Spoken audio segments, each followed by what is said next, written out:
4. Dávajte deťom lásku a pomáhajte im. Dnešné deti sa stanú civilizáciou zajtrajška.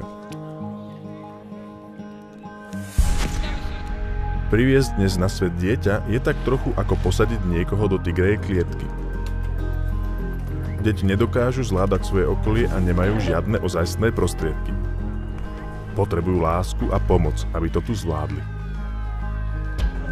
Narážame tu na chúlostivý problém. O tom, ako vychovávať či nevychovávať dieťa, existuje skoro toľko teórií, koľko je na svete rodičov. A keď sa to robí zle, výsledkom môže byť množstvo zármutku a človek si tým dokonca môže skomplikovať neskoršie roky svojho vlastného života. Niektorí sa snažia vychovávať svoje deti tak, ako boli vychovávaní oni sami. Iní to skúšajú presne naopak a veľa rodičov sa pridrža myšlienky, že deti by sa mali nechať vyrastať samé.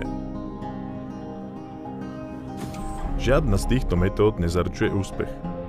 Posledná menovaná sa zakladá na materialistickej predstave, že vývoj dieťaťa je podobný evolučnému vývoju rasy. Že nervy dieťaťa nejakým čarovným, nevysvetliteľným spôsobom dozrievajú s pribúdajúcim vekom a výsledkom bude morálny, dospelý jedinec s dobrým správaním. A napriek tomu, že nesprávnosť tejto teórie sa dá preukázať veľmi ľahko, jednoduchým pozorovaním výdatnej kriminálnej populácie, ktorej nervy ako si nedozreli, je to lenivá metóda výchovy detí a teší sa určitej obľube. Nezaujímajú budúcnosť vašej civilizácie ani jeseň vášho života. Dieťa je tak trochu ako list nepopísaného papiera. Keď nám napíšete nesprávne veci, bude hovoriť nesprávne veci. Ale na rozdiel od listu papiera, dieťa môže začať písať samé. Má sklon písať veci, ktoré už boli napísané.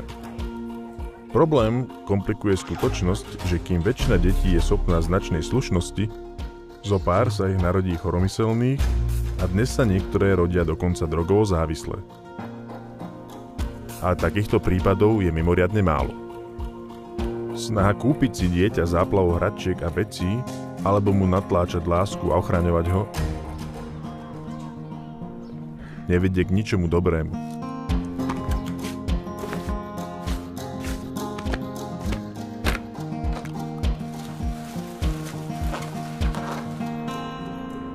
Výsledok môže byť dosť príšerný.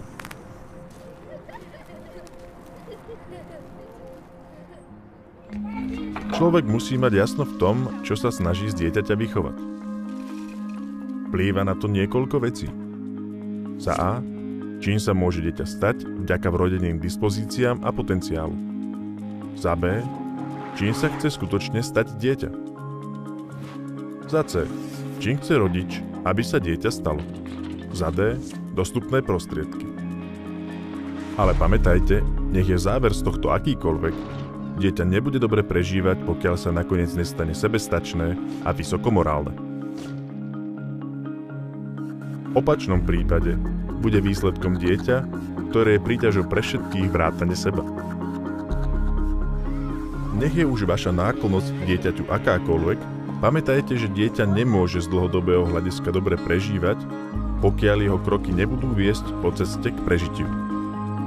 Nebude žiadnou náhodou, ak sa pustí po zlých chodničkoch. Naša súčasná spoločnosť je nastavená tak, aby mu privodila nezdar. Nesmiernou pomocou bude, keď dosiahnete, že dieťa porozumie zásadám obsiahnutým v tejto knižke a bude súhlasiť s ich dodržiavaním. To, čo dobre funguje, je jednoducho snažiť sa byť dieťaťu priateľom. Rozhodne platí, že dieťa potrebuje priateľov. Snažte sa vždy zistiť, čo je pre dieťa skutočný problém a pomôžte mu ho vyriešiť bez toho, aby ste potláčali jeho vlastné riešenie. Pozorujte ich. A toto platí dokonca i na bábätká. Počúvajte, čo vám deti hovoria o svojom živote. Nechajte ich pomáhať. Ak to neurobíte, prevalcuje ich pocit záväzku, ktorý potom musia v sebe dusiť. Dieťaťu nesmierne pomôže, keď vy sami porozumiete tejto ceste ku šťastiu, budete s ňou súhlasiť a keď dosiahnete, aby ju ono nasledovalo. Na prežitie vášho dieťaťa a vás samotných to môže mať ohromný vplyv. Dieťaťu sa bez lásky v skutku nedarí dobre. Väčšina detí má v sebe prebytok lásky, ktorú dokážu opätovať. Cesta ku šťastiu je cestou lásky a pomoci deťom od ich narodenia až po prach dospelosti.